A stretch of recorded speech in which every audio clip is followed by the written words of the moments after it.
so much. I could hear voices everywhere, and he dragged it out. And then I had a dream. And in the dream, he introduced himself as Thoth. First time he'd spoken that I knew. He introduced himself as Thoth and taught me what I call the key ring.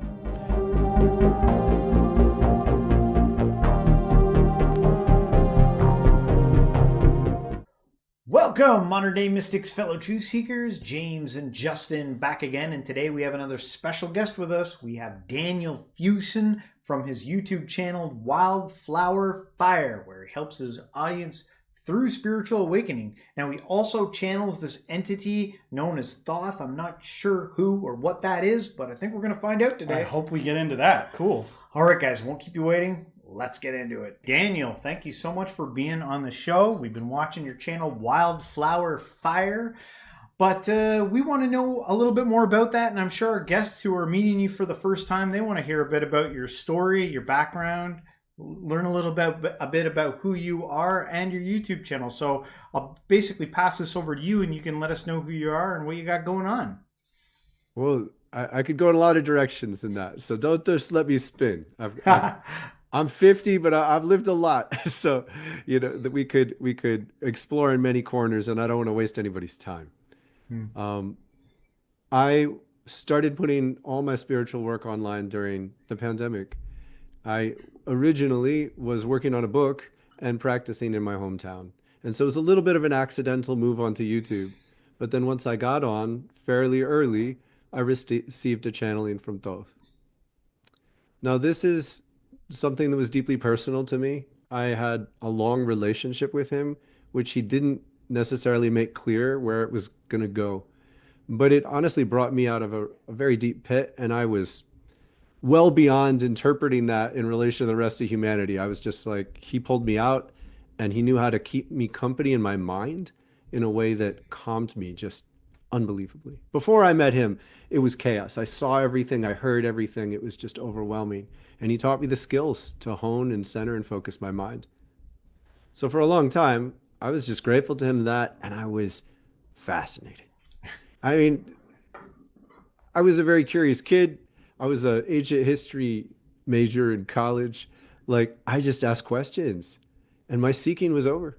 All of a sudden, I could just learn whatever I needed to learn. And I would just ask and talk and ask and talk. And I accessed full conversations with him. And this is where I still am, where I can talk for hours and learn and learn and learn. And over time, I was realizing, oh, he's got intentionality to this. Like, he's teaching me things. He's steering this conversation. And so it ended up feeling very divinely guided, that there I was on YouTube, and then I got a channeling. I was very nervous about it. It felt a bit awkward, but I posted it anyway. And then a little bit later, I got another. And then I got another that was about doubt. and it taught me to cope with my doubt, because the unusual experience was once I started exposing myself to other people, I lost the kind of cocoon I'd been in. When I was in the cocoon, I just kept doing what I was doing. I didn't necessarily self-reflect on it a lot. It might sound odd, but I live in a relatively mainstream context. Like, a lot of the people around me are, I mean, they're, you know, progressive in their ways, but not super new agey. And so I just kept it to myself. And I did this, and I lived with them, and I did this, and I lived with them. And then all of a sudden I'm exposing myself, and it was like, they're going to think I'm crazy. It was a lot. It was a lot to cope with. And he gave me this channeling about doubt, and then it calmed down. And things didn't come for a while, and I followed the guidance of that channeling, and I just went back to work on the things that I felt more confident in, that I had learned from him largely. And then it started coming again. And that was when the pandemic started. Those first 3 channelings were pre-pandemic, but then the pandemic started, and I went into the cocoon of, you know, here I live in Ithaca, New York, right in the center of New York, and everybody here was very, like, they didn't even leave their houses. Like, it was bonkers at first. Like, my son and I would go on long walks, and like, we never saw a person. And within that isolation, I started to hear much more clearly. And I got a whole series, maybe 20 or something channelings. And then it calmed down again. I started to really lose myself. I started to lose my sense of who I am. It was confusing. And I remember him telling me, I'll still do this. I'm not telling you to stop. And I needed to. And so then I put it to rest. And he's taught me a lot of things to work with, to share and help and heal. And so I focused on that. I finished my book. I built the YouTube channel more. I built a discipline of sharing and connecting with people. I gathered some really awesome people, like a core, both audience, and they support me. They help me do what I do. And then they started to come back again in this last spring. And this time it's not as overwhelming. I seem much more capable of staying present with it, making the shift between the channeling space and then back into my life. And so I feel really good about sharing it with the world. It's amazing, amazing insight. So Well, you come off as a very calm and together person. I bet you there's a lot of people that wish they had a Thoth to kind of help govern their lives or help them with. I gotta ask the $1,000,000 question for myself and for my audience. Who is Thoth? okay, so this is the thing. Like I have this thing, if you don't mind me doing a little preamble. Yeah, sure. Yeah, I call it the skeptic's dilemma. Yeah. Now I live in an academic town, like a really heavily influenced academic town. And so people come at everything with their mind, right? And the skeptic's dilemma, as I call it, is you entertain an idea, you entertain an idea, you entertain an idea, and it's like dipping your toe in the water. You see a stone out in the water and you want to get there, but even if you could stretch to reach the stone, you're scared to stand on it. You don't know if it's solid. But this river is actually a shift in reality. It's saying you must be invited to appreciate that our power to create starts with our beliefs in so many ways. So if you believe you have to understand something before it's real, it's true. So if you doubt too much, your doubt is becoming real with the very essence of our power to make things real. Make sense? Yep. Hear you. So when I tell you this, it's sort of, you have to stretch your, anybody listening may not have been exposed to such awareness, but Thoth and many beings that he works with have lived on Earth before. And to appreciate how this works is to say no to a lot of what's very standard belief patterns for many people. Although I imagine some of your viewers have already explored these ideas. But there are rhythms, cycles on the earth where whole groups of beings come, they incarnate, they do a thing, they do a history. And then there hits a turning point, and we're in a turning point right now. Mhm. And at that point, many leave and some stay. And those who stay create something else, and that's what became Atlantis. And they went through a huge long cycle of much more, not perfect, but much more harmonious living on Earth. And then the time ended, and it's in relation to the precession of the equinoxes and the seasons on the Earth.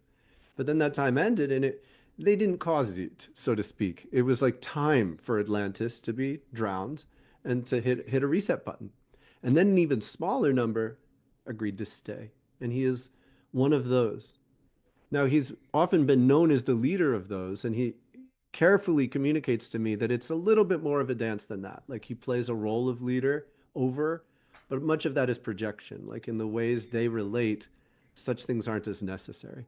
But he plays that for us, and he did play a centered sort of setting the musical rhythm. It's like he started the song, and he stayed. And he, unlike others, has gone through three significant incarnations. The Hermes Trismegistus, that three different incarnations in this big space. So to appreciate, it's like they're living thousands of years, but they can die. They can die to that in form and then reincarnate on that sort of level of, it's not mortality, it's its own range of existence on the earth, and play different roles. The first death was to step out of being the king, so to speak, step out of holding the core rhythm, surrender it to different patterns.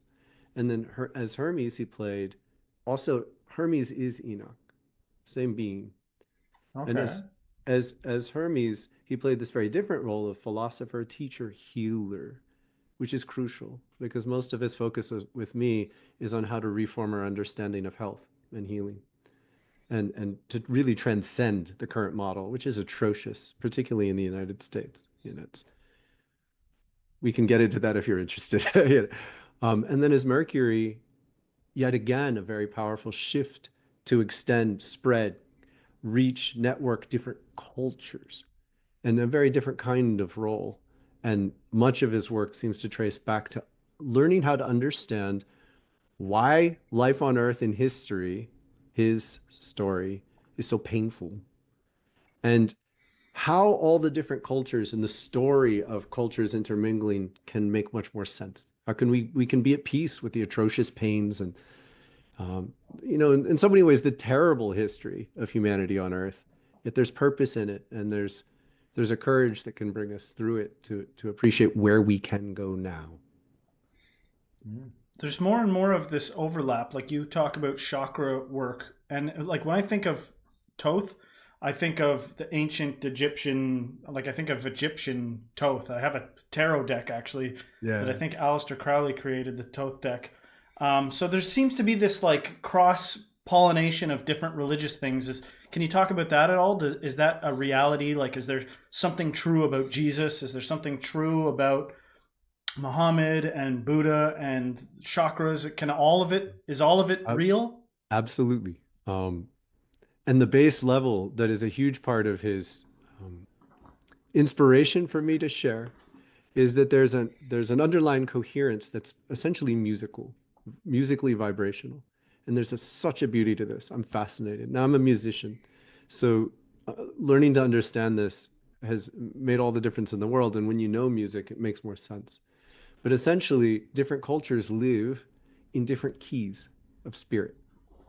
And these, if you understand anything about music, different keys start with a different core frequency, but they use some of the same shared frequencies.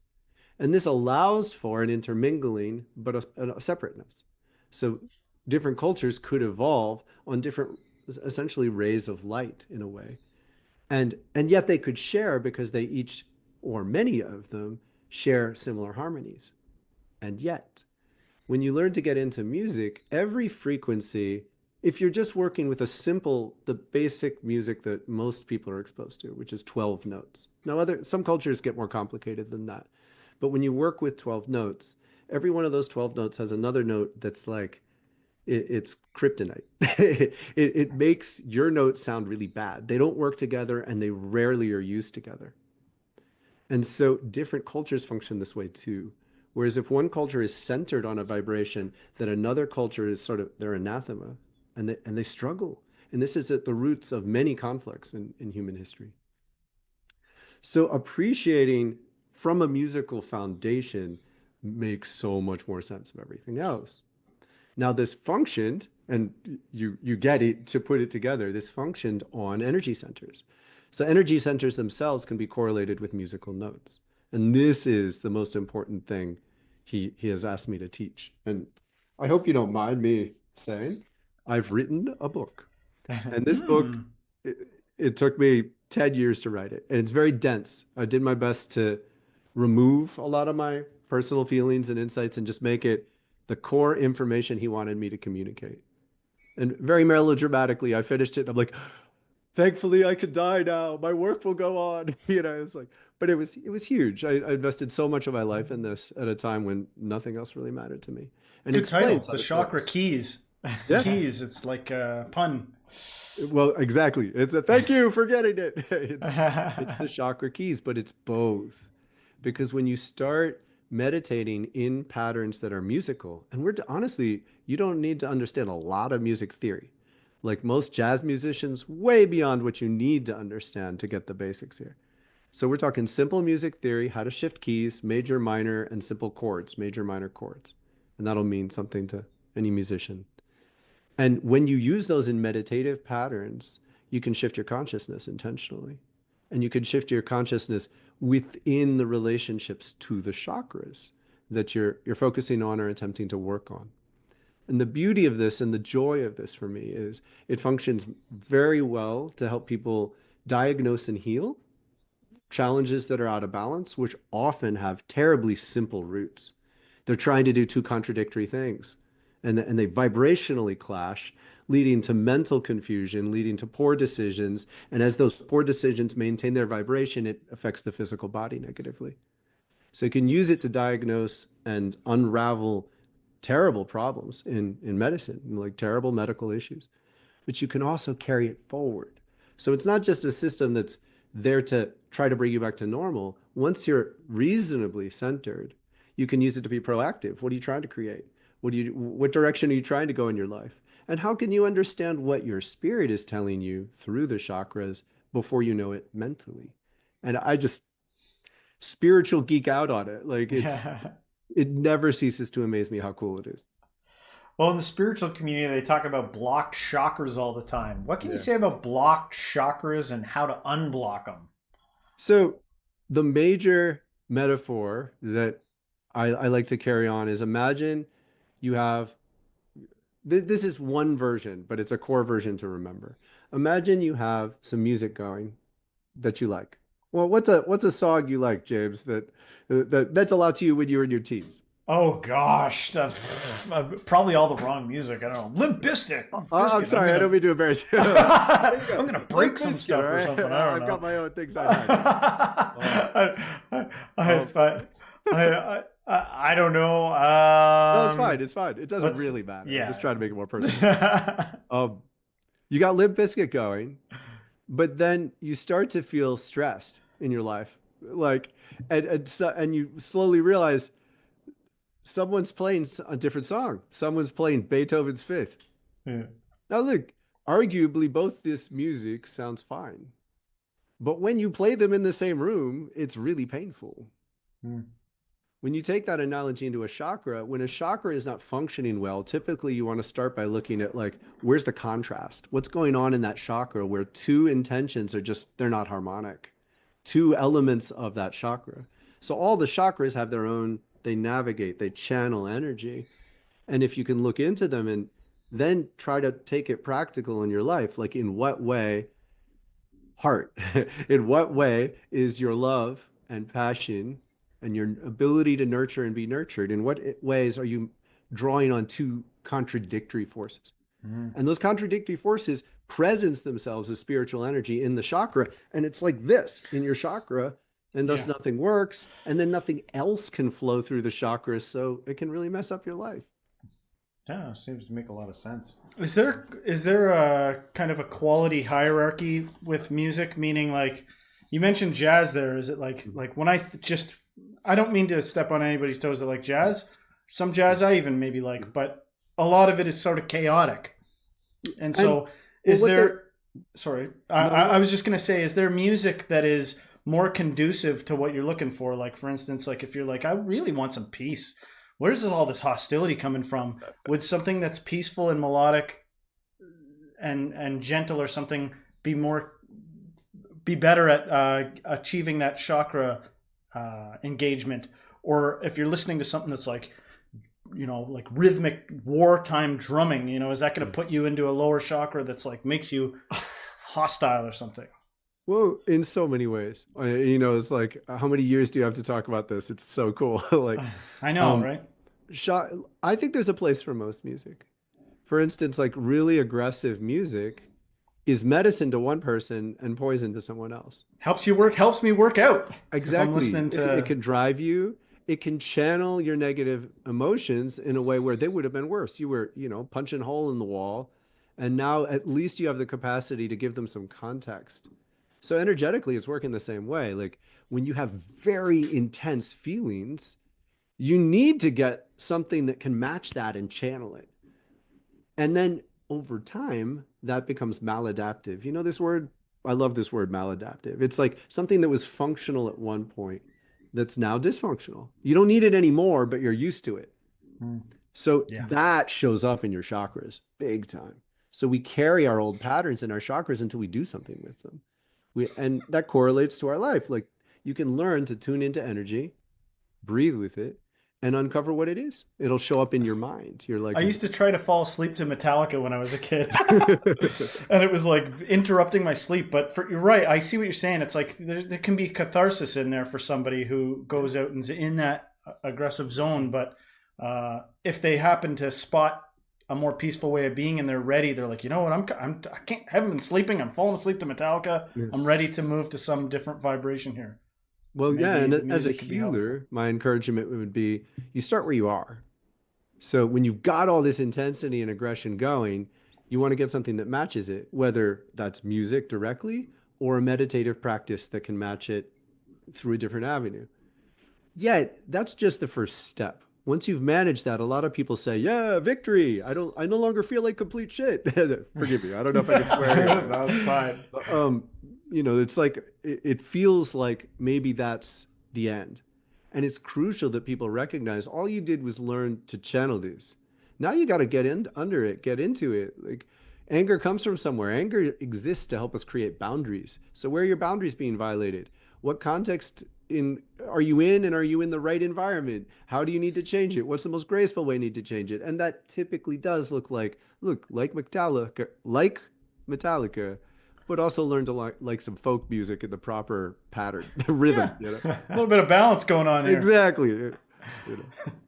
Oh, geez. Well, on a more holistic side of the channel, Flower Fire as a whole, what is kind of like the overarching message of the channel itself? Like, what are you trying to send out there into the stratosphere? So humanity is at a real turning point. It's going to last a little longer. Sort of, various cultures read it as starting at different times. 2012 really is an accurate measure of a tipping point. So we're on into the next stage, but we're living out the patterns of the past. And particularly younger people, but also some up in age, are hearing the call early. Now, where attention goes, energy flows. You've heard this one? Yeah. So when you hear it and then you pay attention to it, that amplifies your learning process and you start tuning into the new age for real. It's a good name, even if it got a little misused. So you're tuning into the new age, and now you start to become the presence that's actually going to last. A lot of what we know is really and truly falling apart. And Yeah. there's a slow deterioration that's giving us a chance to make changes. But when you're in between, you start looking like a wild flowing fire. You're tapping into this energy, you pay attention to it, and then you're starting to react to a lot because you're out of context. Like you don't fit in. You're reacting in ways you don't understand. You're rejecting people without quite knowing why. Your energy is wild in a more classic sense. Like people have a sense of what wild means, right? And I like this metaphor so much because initially when you say wild, what does that mean to you? I don't know, like out of control, like all over the place. I don't know. Exactly. Like Yeah. that's the first understanding. And yet, what's a wild animal? Graceful. Yeah, they're in tune. They're in tune with nature. Yeah. When humans first get the bug to tune in, it looks wild and out of control, not because it's poisonous, not because this connection, this inspiration is negative, but because it doesn't fit into the society we've built. But guess what? The society we've built is terribly sick in so many ways. So in reality, people are often deeply triggered as they begin to recognize that the food they're eating is poison to them, that having a boss who is disdainful and dumps their negative energy on them and they can't get away is terrible for them. Having, strict schedules when they may indeed really and truly need a day where they could go and be at peace and tune into their next inspiration, but they're forced because of their commitments to go to work again and again. It's something they don't love. So that someone like that ends up looking like a wild flowing fire in a negative way. They start going like this, they start lashing out at people. They don't know how to explain themselves, and people call them a little crazy. To the cultured world. They start using their magical words like lazy. You know what I mean? Or whatever. You know what I mean? Like, what do you mean you sleep when you want to sleep? Or what do you mean you're energetically avoiding certain situations? Exactly. We're trying to uphold capitalism here, so get to work. Yeah. Yeah, indeed. And what are we at? Millions of people being drugged for such things? Yeah. Manic depression could be interpreted in a very different way. That's someone screaming against the ropes. They get a burst of energy, they throw everything they have into pulling away and trying something new, they collapse. Like yes, we read the patterns accurately. Yes, things are happening. Yes, it's helpful to name it, but to drug it is to deeply misunderstand what's going on. Now, I'm not judging all Yeah. use of Yeah. Yeah. substances to try to find some balance here, but I am deeply concerned about it because I have such faith that the underlying currents are calling people to change in a good way. They're calling us to tune into a wildness that's it's not just the wild of nature, like where we're supposed to be go out and fight for our survival. It's the wild of a new energy that's being born that's far more true to us, that loves us, that gives us inspirations to make incredible dreams. Like this is what wild looks like if you stick with it. And so the art that I'm trying to give and share is to give people the tools to understand how to navigate through this change and tune into a much healthier way of life. I think a lot of people are calling it like kind of like global consciousness rising, or they use different. Lots of people are talking about it. Different. Anthropocene. I thought that I heard that word for the new age thrown out there from like a academic place. Anthropocene. Yeah. Anyway, I don't know. But I tend to agree. Like I think with the emergence of information and kind of like it's like we can't even help it. Like I'm sure you're aware. Like right now in the States, they're trying to like get rid of TikTok.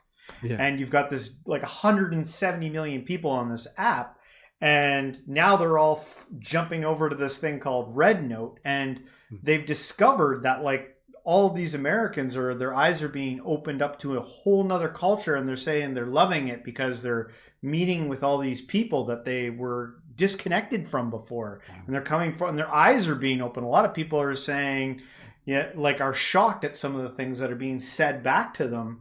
Like, how do you perceive us? And a lot of Chinese people, they don't get the answers they think. A lot of them tell them that, well, the stereotype we have of you is that you all think that you're free, and we don't see you as free, which is like very shocking for a lot of people. But it's like very eye opening for everyone, and they're enjoying it. They're like.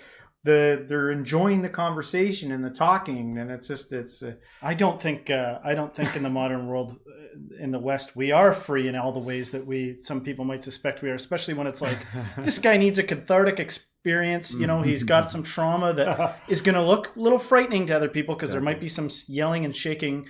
But instead of that, we're going to drug him into being a zombie so that he can go back to pulling a lever 24 hours a day. You know what I mean? Like there's something not free about that. You know, absolutely. Behave a certain way. Deeply. But, yeah. And that's what drove me. I was blessed a lot growing up in many ways and had a good job in New York City right out of college. And within 3 years, I was utterly miserable. And it boiled down to this, like just no matter which way you looked at it, I didn't want to work for someone else in this way, even under good conditions. And I had, all sorts of whatever. It doesn't even matter. It was arguably an excellent job by certain standards, and yet I felt like death when I woke up in the morning. And I mean, it was only semi-conscious. Like I was listening, and because I kept fueling that, as I say, like I heard the noise, so I was making louder, and so I had two different songs going in my head, and I liked one much better, and so I kind of crashed out of the system. And once I did, I never looked back. I've never. I feel like the young are kind of sitting ducks for this. Like a lot of people, I think with age start to look around. They're like, you know what? This career I worked so hard for isn't what I was promised. And so they go a different direction. But when you're young, it's like, I think in Canada and the States, you can you can be working in the army before you can even like gamble or before you can, it's like so young that they can get you and indoctrinate you into one way. You can vote, you can be manipulated.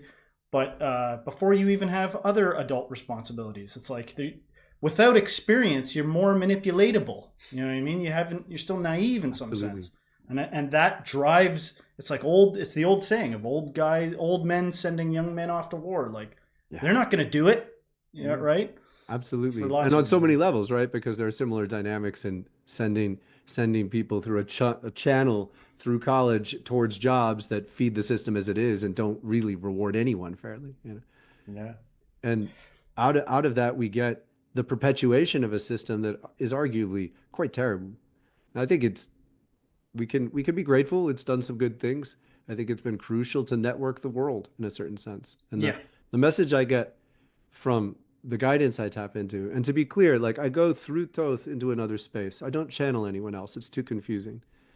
No one else has invited me to, but I get to talk to all sorts of other beings, and it's really relieving. Yeah. And they assert again and again, like put things in context. There's a reason for most of the major things that don't seem to make sense. Capitalism, an overemphasis on money and sex, networked the world. It's a common denominator. It showed connection between all these different cultures. It's a terribly base common denominator, but it worked. It's given us a chance to network, interrelate in ways that used to just lead to war almost exclusively. Yeah. But we've done it. Now's time for next level. Heck yeah. I'm all about that. It's like, it got us to the show, all this stuff, but come on, let's evolve already. Absolutely. Well, I think we're kind of like moving in that direction. I personally, just from what I'm seeing, like some of us are, like I'm still part of the 9 to 5 grind, and I'm appreciative of it. I got to do my thing. But I think the newer generation, they're wising up, and they're starting to take, some different routes. If you had to say something to someone who's young and starting out, what kind of a message would you give to them? Back in my day. Um, Absolutely, we're on the edge. We're on the edge. Do your best to tune in. Like, what is driving the forces that push you? Because a lot of them are on the way out, and you'll learn to see it if you look for it. And within that, your prayer has a lot of power. And prayer is not necessarily extreme and esoteric. Prayer is like, what is your reverence for life? What are you aiming for? What are you dreaming about? And how do you reinforce it? Pray to be free of the forces that make you sick. And pray good, pray well, pray into a way that's decent for you and your family. Now, in order for that to work, you have to recede from a lot of the goals that are held as like carrots on sticks that were pulled away from people. Like Poison carrots. poison carrots, really, truly. Like honestly, I've met all sorts of people. I went way out of my way to explore all the possibilities. I spent 10 years traveling hardcore, on the edge, humble. Like I mostly kept my mouth shut, learned from this. This is what it looks like to live this way, this way, this way. Beyond getting out of fear of cold and hunger. So when you're afraid of being cold and being hungry, it's a different world. Nobody wants to live there on a long-term basis. And I have been there some. But once you're decent, once you can rely on your food and your shelter, I have not noticed a fundamental difference between the happiness of people who are very rich and very poor. From that point on, it's about how you live in, how you love in. Yeah. Yeah, and that is, not the mainstream mentality, especially depending on where you go. Like there's some places that I guess you could call more sophisticated, where it's like high fashion, you're spending hundreds of dollars for a garment, for Pete's sake, where something else far cheaper would do, because it's wrapped into your ego or whatever, Yeah, which is, and ultimately, now I really love this lesson. Is it okay if I riff on that ego? Go for it. Yeah. Because a really fundamental element of this is I like to understand the ego is like an egg. Our aura has a vibration, and it has relatively consistent vibration. So think of that as the canvas of your life. Now, for most people, we're essentially handed the canvas. Our parents behave in a certain way, our culture behaves a certain way, the people around us do. And that's like programmed in. And so we operate with these preconceptions as if they're outside us, as if we can't do anything about that. But we can. It's just frequency. So at a certain point, if you're listening to the little trickles of guidance and insight that get through that aura of another possibility, another way, at a certain point, you can go through an ego death. And this is what people are talking about in spiritual awakening, dark night of the soul. Mm-hmm. It's when that aura, all of a sudden, you learn to recognize that maybe that's not static. Maybe it's not the only way to do it. Maybe it's not always going to be the same. And that's both terrifying and awesome, which is what spiritual awakening is. Now, you move through that enough, you're going to suddenly release the stability of the ego aura as it was. And when you lose that stability, things go crazy. You look crazy. You get diagnosed with something. You get a little bit held at bay by your friends because you do some crazy shit, you know. And yet, you're actually ahead in so many ways, or at least you're trying to be. You're exploring the new potential. And if you keep going, you can get to a new inspiration. You can find a calling through all this confusion that gives you a different kind of coherence, that gives you a chosen coherence. You begin to have purpose. You begin to believe in a better world. You begin to want to contribute to it. And this gradually recreates stability, but it's a more free stability. Yeah. And then you build a new ego. But the difference in this new ego is you know that egos can die down. It's a totally different experience. So it's like ego itself is not necessarily bad, but to be able to let your ego go when it's time, crucial. Yeah, yeah, I love so much of what you said there, and when you were talking about how you might appear to other people, I thought about old Bible verses that were like, you know, they'll call good bad and bad good, and they'll call you crazy. They'll say he's mad for, you know, and this is biblical stuff, which I think still relates. You know, like, what's the matter with you, man? Like, why aren't you getting hammered with the rest of it? Like, Right? sometimes the thing that's crazy is like just more sensible. Like, you know, I don't trust somebody that doesn't gossip with the rest of us when we're all, you know, chewing up somebody that's not in the room. You're like, energetically, I don't want to do it anymore. I've got bigger fish to fry than that. You know, it's so huge. And I think particularly for young people, like you asked earlier about message to young people, I think we could go on and on. But something I'd love to be able to emphasize maturely is I think many people are often unaware of how we're shaped by the past and the currents of the past. And in my opinion, the baby boomer generation did a very effective job of taking over and establishing their parents as the bad guys. And they held on. And so they made it out like it's a lot about polarities. Their parents' generation won World War II, started all their families, established they were the good, they were the just, they were the victors, but they were way too controlling. They had all these very terribly sexist dynamics. They had all these theoretically moral, but really just sort of social control patterns. And so then hippies come along and they say, hey, we're going to be free, right? And so that's to the winners in the baby generation. It's not all of them, but the winners established a lot of our new culture based on this rejection of the old culture. Well, you know what? A lot of them are really terribly bad people who are unhappy. You know what? Behind the scenes, all that sex destroys your mind. Changing all the time, fighting over women, fighting over men, doing too much drugs. Like, why is it uncool to say that doing a lot of drugs is really, honestly, not a great road to a good life? And I explored these things, and I went deep enough into it, and I had practice with yoga, so I had a good control of my mind in a certain way and body, and I could experience things deeply and be like, this sucks. Like, I'm not going to do this. Now, it's one thing to say, don't do it, or you will be ostracized and you're a bad person. But it's another to say, this isn't healthy. Like, they're miserable. Don't let them fool you. Behind the scenes, like, oh my God, the rock stars that won ate up groupies, threw them away. Have you ever met an old woman who was a groupie when she was young? She was wrecked. She was treated like shit. Have you ever met the rock stars that lost? There are many more than who won.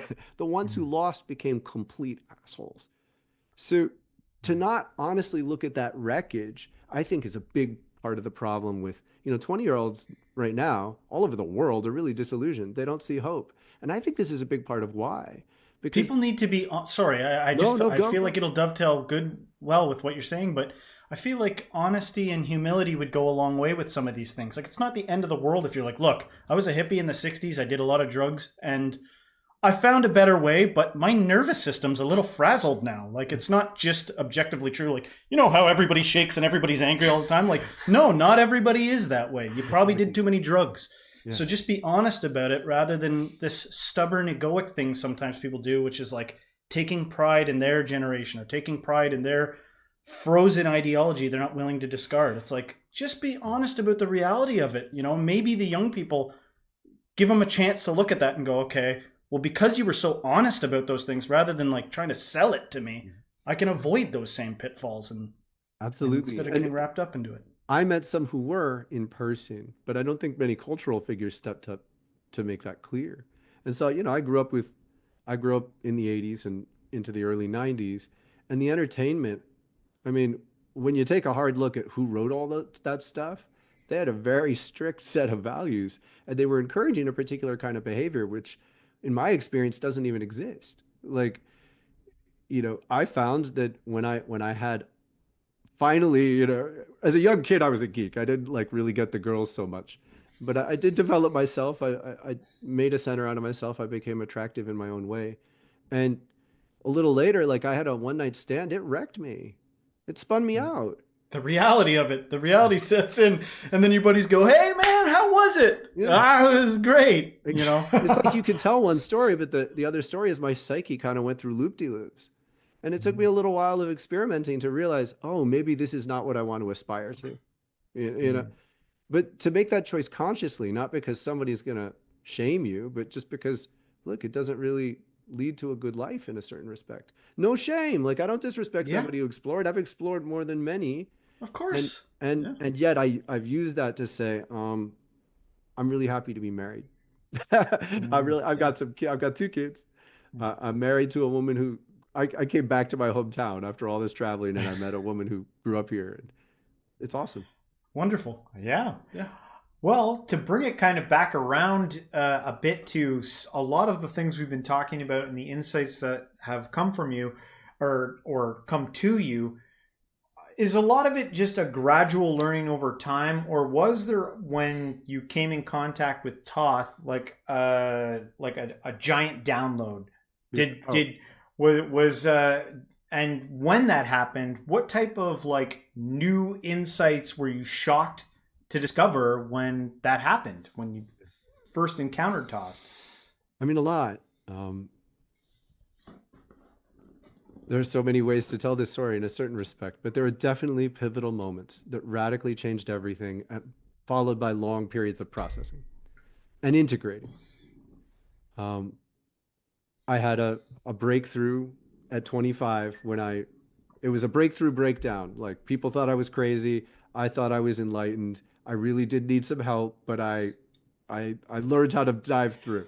When I crashed out of that, went back to my parents' house. Watch me. I'm like a little shamed in retrospect, even, which is absurd. It was awesome, and it's so normal in so many cultures, and they were wonderful. My sister got me to do yoga. I started doing yoga, and I discovered that my mind found coherence and calm. Now it was still freaking out, but at least I had something else to pay attention to, and that was when I started loving yoga. And so then I went through a transition of about 5 years where I just started studying with any teacher I could find who resonated. And lots, shamans, musicians, yogis, martial arts, a Shaolin trained teacher, and really soaked it in, integrated. And then I decided I wasn't hardcore enough. So I sold everything, I let go of everything, and I went out on the road. And in fairly short order, like within a year, I uncovered some childhood trauma. So those two transitions, gigantic. I went back home and I worked with a therapist, EMDR, which I would love to give tremendous shout outs to. It's incredible stuff. It's the most mainstream bridge to deep knowledge and awareness that I can offer. There's EMDR therapists in all sorts of places, and they help deal with trauma. So they help you unwind your trauma and learn to know yourself much more honestly. And it was tremendously effective. I mean, it wasn't coping mechanisms. It was like it helped me unravel things that no longer bothered me. And then I was like, to hell with this society that gave me these troubles. No one's going to hold me back. And I spent the next 9 years just going all over the US. And I learned to live very on the edge. And within a couple years, I found myself in Mount Shasta. And Mount Shasta, don't know if you've heard of it, um, very special place.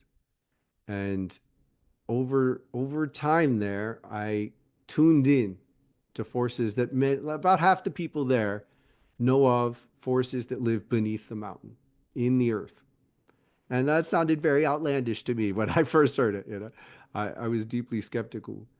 But one night I was drawn to go meditate when things were just utter chaos in the place I was living. And I went into meditation and got drawn down. And it was like I was led on this spiritual journey. All of my consciousness was there. Now, obviously, my physical body wasn't, but all of my consciousness. And I was led to a place. It's known as Telos. It's a city under the earth, but it's a different dimensional density. It's like both. And from this space, it's like you can see through the material plane. And I learned a lot that I can't quite remember. It's like the consciousness of it is so far from human that I just know some feelings and snapshots. But when I passed out in some form and woke up back in my body, there was no conscious return. And there was a blue being with me. And just for the next 2 years, there was this blue being. Every once in a while, I'd see it. I don't see things much. Every once in a while, like as if they're real. You know, I have a lot of inner visions, but I would see him as if it was real, like for years. And then there would be added layers of like a strange, eccentric man would just hand me a card of a blue angel. A song I've never heard of and haven't heard again of a blue angel plays on the radio. Just these crazy, seemingly crazy, I thought it was crazy signs. And over time, I was learning, I was growing, I was exploring. I could do basic readings. I worked with the 7 chakras all the time. And pardon the lead up, but it needs some explanation to get to this point, which is really the most critical juncture. I was working at a holistic center in Berkeley, just north of Berkeley in Albany. And I was having a really intense time. Like it was the first time I'd been paid consistently to do my work. And it changed me. And at the same time, I was walking to a bookstore and reading these books called The Ancient Secret of the Flower of Life. I encourage them. They're very intense. And in those books, there's an overview of 12 chakras, a 12 chakra system communicated from Thoth. And I'd always had a little edge on my shoulder, like if he could talk to Thoth, so could I. Like, but it had never worked, and I was unable to make sense of why I was so obsessively drawn to it. And then one night, something cracked, and I lost all feeling in my body. And by that point, I was very used to feeling my chakras. So I was consciously feeling my heart, checking in, clearing it, tuning on a regular basis. It was a big part of who I was. And then it was all gone. And I was freaked out, totally destabilized. It's terrifying. And I'm walking, and I just go walking. And gradually I could feel a dark center below my feet and a white center above my head. And I could feel those two things, but I couldn't feel my body. It was so bonkers. And that was so fascinating that I calmed down a little. I'm like, whoa, what's going on? And I stayed with it, and I stayed with it. And gradually I felt a connection, a line between them. And when the line between them became something I could feel, 12 chakras started to emerge in my body. So between these 2 points, from the crown, the root to the crown. And the same chakras that Drunvalu in this book communicates. And after that, they've never left. They never left. Was And the blue being Thoth? About a month later, he dragged it out. First, I went bonkers because my consciousness was so open. I could just look at people and I knew what was going on with them. I would see energies moving everywhere. I could just look at this, ask a question about this. Her mother abused her. Da, da, da, da, da. He's lost a girlfriend in a way that's ruined his mind. It was just so much. I could hear voices everywhere, and he dragged it out. And then I had a dream. And in the dream, he introduced himself as Thoth. First time he'd spoken that I knew. He introduced himself as Thoth and taught me what I call the key ring. It's musically called the circle of fifths. So you meditate on these 12 chakras, but you don't do it linearly. You meditate it in a harmonic pattern that allows you to stabilize the whole system. And first and foremost, it helps you tune in and stabilize the system. But then it's the same thing I still use every day. You go through this sequence and you can check in on every issue that these chakras navigate. So you can do it quickly to tune yourself, or you can do it slowly and be like, hey, heart, what's going on? What's going on in my heart today? Hey, crown, what's going on? What's going on in my crown today? And it's so illuminating because you know the theme of the chakras, so you sort of know what to look for. So it helps you focus in on how to talk with your own spirit. I love it. It's just fascinating. It's so cool. It's so beneficial. You can use it to heal, you can use it to center, and then you can use it to bring your dreams towards creation. And it's my calling to share it. So it is easily the thing he wants me most to share. And then we do all this other stuff. I do all these other channelings. It's awesome. It's fascinating. But come back to this, come back to here, or you lose yourself. Did Thoth have a form when you met when he came to you in the dream? Like, what Yeah, does he was. have? He was Does he have bald and one blue. form, or does he do multiple forms? He was bald and blue. Like Dr. Manhattan, kind of like the I don't know who Dr. Manhattan. Oh, he's he's just like a humanoid person who's like he's bald and he's blue, but he kind of glows. Oh, wow. Yeah, he was glowing. Yeah, That's so funny. I was just watching The Watchmen before I came over. yeah. And that's how Dr. Manhattan looks. He's bald and he's blue and he's naked and he's got a circle on his forehead. He wasn't naked. I just remember That's sort of some ephemeral decency.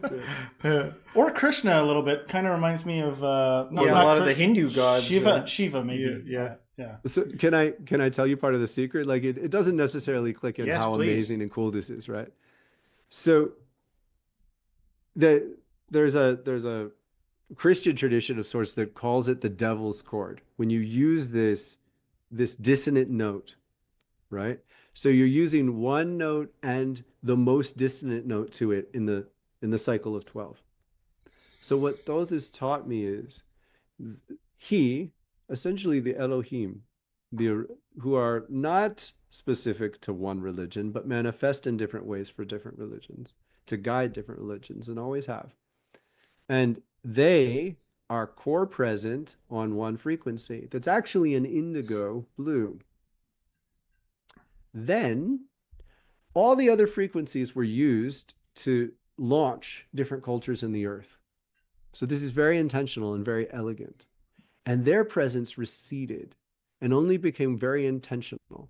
So they would only interfere in specific moments. And in those moments, people are drawn out of themselves. They're drawn out of their reality, and it's musical. It's spiritual music because it's dissonant to their normal way. That's a catalyst to let go of their way and tune into this other frequency. So it's like hearing those two musics and just immediately saying no to Limp Bizkit and listening to Beethoven, or maybe the other way around. Yeah. And so critical figures throughout all of human history have been doing this, and they tune into the indigo. But they receded. Now they're becoming more present. And when they presence themselves in a really vivid way spiritually, it unsettles the system. They knew it would unsettle the system. The system was designed to unravel at the right time. And as we learn to tune into this and add it, the key ring pattern, this pattern through all 12 chakras that he's taught me, is the only way to move through all of them without experiencing that dissonance in a deep way. So you can learn to move from harmony to harmony to harmony, tune them all, recenter in your heart. Wow. It was super fascinating. So I'm sure that's what your book is about, is like teaching people how to tune into the proper chakras at the right time, rather, because I know there's a lot of spiritual practices out there that tell you to go from bottom up and down, and it's very linear. Yeah. So I'll be honest, it is the first time I've actually heard a teacher talk about it as, no, try it this way. Mm-hmm. So very fascinating. Well, I'll be clear. This is wilder. It's more intense. Yeah. Now, experienced yogis know about the chin chakra. The chin chakra is indigo blue. They know about it. They don't teach it because they know it's really volatile. You tune into the chin chakra. The chin is a very deep harmony with your root. So if you tune into the chin, you're actually activating your root, which translates into a kundalini release. So this system of the key ring stabilizes spiritual awakenings that accompany kundalini releases. But the system itself is more intense. So there's a lot of gifts to that, but there's a lot of concerns as well, because you're unleashing more powerful forces that people don't necessarily have a context to deal with. But the point is, this is happening. So the yogis hold this process down actually quite a lot. They have a lot of safeguards to prevent this from happening quickly. In my opinion, that that hyper concern is its own problem because it's breaking through for so many people, particularly in America that I've met. So many people ignited, but then crushed and drugged and diagnosed. They need this medicine. And this is who I care about. I can't stop putting this first. You know, I care so much because I was there. And to have a way to stabilize the system, even though it's so intense, even though you're playing with fire, wild flowing fire, you need it. It's like you got to ride or die. You got to bring this into balance because it's too late to shut it down. But many people, they're just seeking to shut it down. And in my experience, at this point, there's so much energy alive in the world. Everything's heightened. There's more resonance happening. There are more of these currents moving around in the world, and that affects people. They hear it. And once they hear it, they listen. And once they listen, they change. And so you got to keep going. So this is medicine to help people keep going, stabilize, and even make it awesome. We call it spiritual plutonium. Ah, We well, say we deal in spiritual. We deal with spiritual plutonium around here. That's cool. That's so cool. Wow. Well, I'm shocked at how long we've like how fast this time has gone. I didn't even notice. Yeah. And I'm curious. Is it okay if now is the appropriate time where we can actually talk to Thoth? Because I do know you do some live channeling. So if that's something we can do, I'm all up for it. I'm sure our audience would find it fascinating. So, yes, and I'll lead through a meditation I do. You can do it or not. You can do it or Okay. watch. I teach this in multiple ways on my channel and do it regularly to tune in. There's a playlist on my channel called Chakras in the Key Ring, which explores it from 1 minute to 3 minutes to an hour. But I do it first to tune into him. So first, some breaths in the heart, which means you focus on your heart and you breathe here.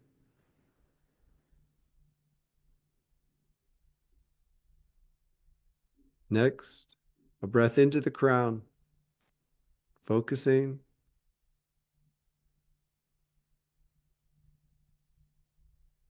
Exhaling to the throat, breathing into the throat.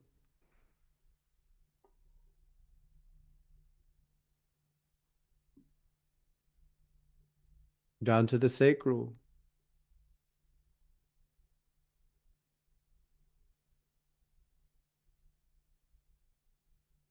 Tip of the nose.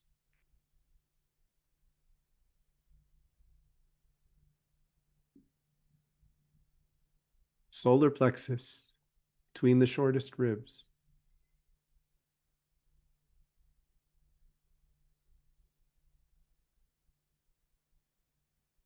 Diamond eye, hairline.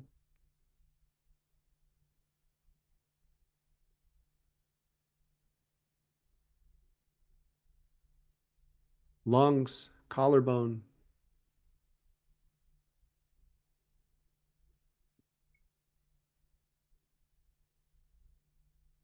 Root.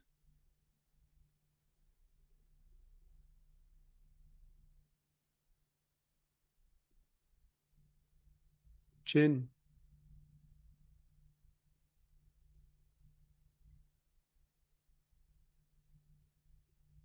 Navel, right in your belly button.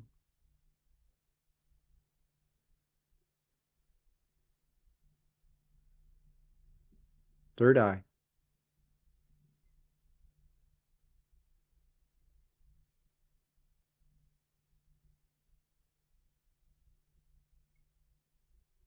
Heart.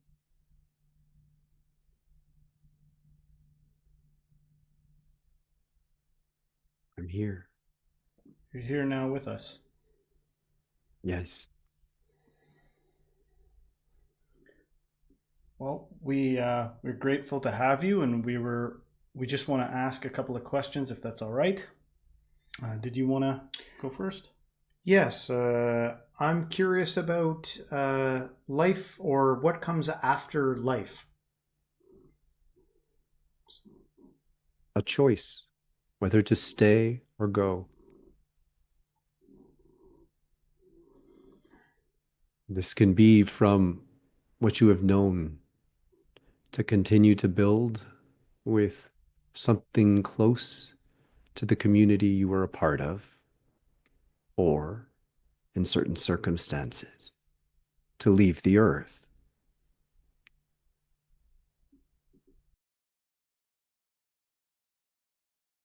I have a question.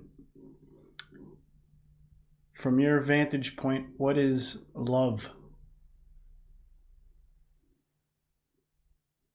The commitment to transform in harmony within seasons and through the transitions, and to surrender what you know to a prayer for what can be called love that offers divine witness the power that you would otherwise control yourself.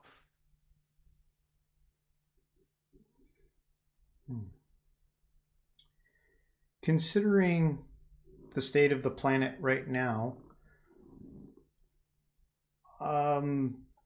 as a whole, what does our future kind of look like? The next decade will be full of turmoil. The catalyst of environmental challenges will gradually make it apparent that human unity is far more important than your differences. In this communion, this coming together, you will rebuild in a way that is more intentional. Some will not be able to do this, and they will leave the earth. Those who remain will indeed create something far more harmonious and beautiful.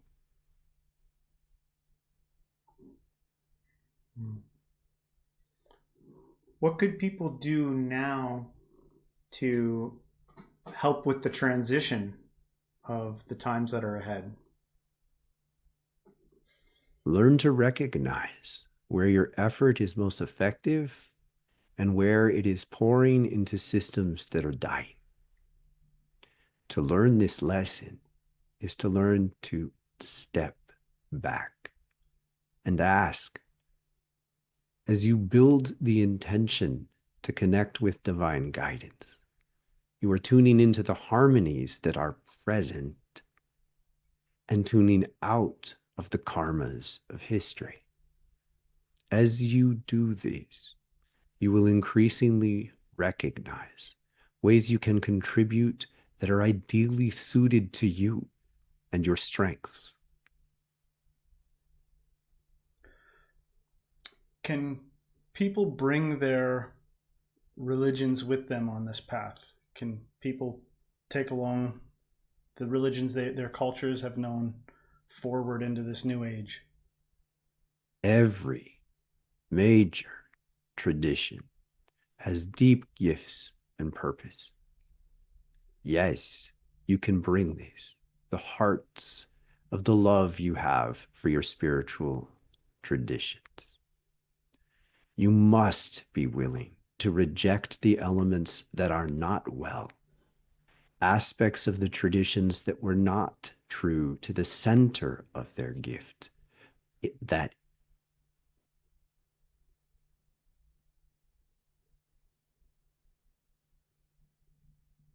instead evolved to protect them, to correlate with those who did not have access to the heart.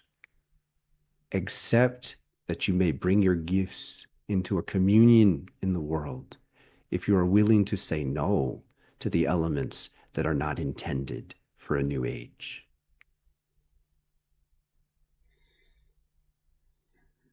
Is there anything that you could tell us about us being alone or alien contact? Or I know we've had the drones situation in New Jersey. Is there anything you could say about extraterrestrial life? Yes. Ask them who they are when they talk to you. They are many. The universe is covered in life. Many forms of consciousness are here now. They all have different intentions, And many of these intentions are designed to lay paths for some beings to leave and come with them elsewhere. As extraterrestrial intelligence is revealed, we, those beings that have been here all along, are also revealing ourselves. If you choose to pay more attention to us than them, you will tune yourself more deeply with the earth as she is becoming. I suppose as a final question for this session, if that's all right, going into the future and what we face before us, is there a word of comfort or a word of encouragement that can be said to the people that are listening to you? I invite you to clarify your intentions. The only safety you will experience stepping forward is to tune into the love that is intrinsic in an age that is being born. Reference your fears against this love, and you will know when to leave situations even before you know why. You will know where to be and where not to be. Many places will be safe and will thrive. Many places will not survive. To walk through this change is to know yourself well enough to make clear choices about what you are choosing to create. For the love that is being born is deeply, deeply present now, and it is up to you to choose to make it more real. Thank you very much. Thank you. Cool. Yeah. I'm back. Great. That was awesome. Thank you. That was awesome. Thank you. Thanks for doing that. Yeah. Absolutely. Allowing that. Absolutely. Do you find that there's anything draining about that? Does it take from you? No? No, it gives. I mean, I'm tuning into a much deeper consciousness, and over time it's reshaping me. You know, the first series of channelings I did, it was, I wouldn't use the word draining, but it was destabilizing because I started to lose my sense of self. And so I needed to like kind of recede and like gather. And now it's like I'm better at it. And so it's a little bit like spiritual acrobatics, and I can tune into the frequency and be present. And then it's like cool, awesome, satisfying. Yeah. On a lighthearted note, Eloquent. did channelers like get together? Do you guys have like a seat? Like, do you talk with other channelers? Do you guys like? Is there a channeler convention? There are apparently channeler conventions. I have been, I've been extremely isolated on a certain level. Like I found that I got spun out for quite a while, participating more in scenes, so to speak. I'm very, very empathic, and I can retune quite easily. I've had to develop the discipline to really return. And so I found honestly that, you know, trying to participate in bigger gatherings, to be honest, I end up getting a little bit pissed off and start judging everybody, and I don't like that experience in myself. So I just like, I'm gonna do my own thing, you know. Have you ever met another guy or heard of somebody that's also channeling Thoth? Like it's got to happen. Like it does. And Thoth himself has encouraged me to respect, you know, he works through many people in different ways. Yeah. He's got a particular purpose and mission for me. And I withhold judgment. Like the easy way to put it is like Thoth's consciousness is presencing itself through many people, but in certain cases he's saying, channel me. In certain cases he's saying, hey, I've got something for you to do. And in some cases you can go out there are quite a handful of people who are like, I am Thoth.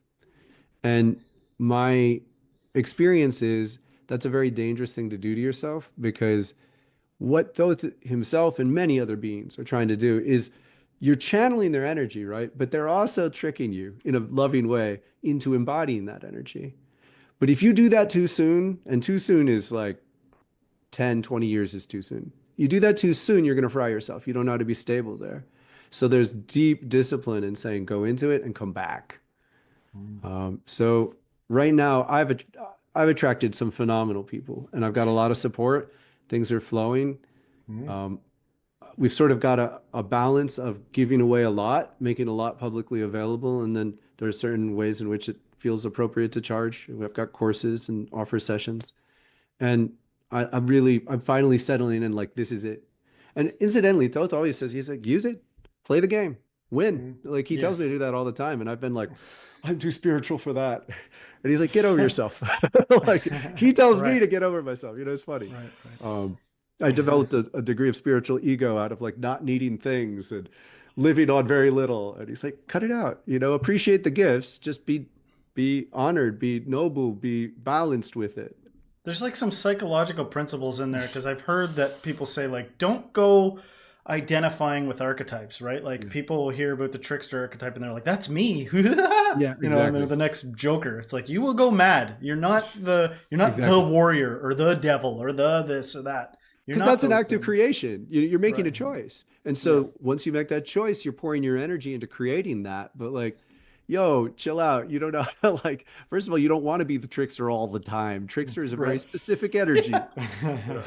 Right. It'll trick you in the end, man. Like, it'll trick itself, yes, it probably. will. Yeah. No, that's, oh man, I feel like there really is so much we could do, but it's been a good long interview, you know? Yeah. Daniel, I want to say thanks so much for coming on the show and sharing your insights and everything you've done. Maybe as to close things out, you can let our audience know where they can find you, what you got going on, and all that good stuff. Thank you. I have a YouTube channel, Wildflowerfire. It's my life's work. We've got a lot of Thoth channelings. I do an hour-long class. It's a wild class. You never know what's going to happen, but it's live every Tuesday mornings, 10 a.m. Eastern. And so that's an introduction to the kind of people we hang out with. The chat's very alive.